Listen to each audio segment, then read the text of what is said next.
Able to send or receive messages on WhatsApp. Hello guys and welcome to our channel. As you can see right now, I'm on my WhatsApp app.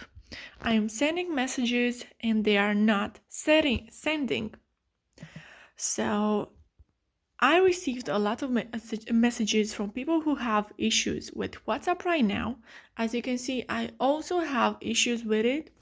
So to fix this problem, you should try to restart your phone, and if it still doesn't work, you should try to uninstall and then reinstall it again.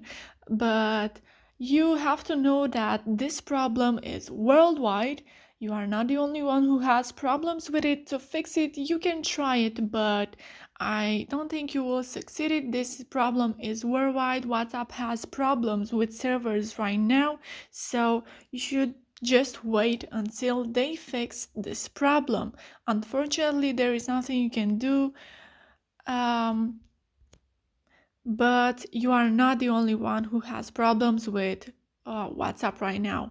So if you do have issues with WhatsApp, you can comment in the comment section down below. You could like this video and you can also subscribe to our channel for more updates about this topic. Thank you so much for watching, guys. Have a great day. Bye bye.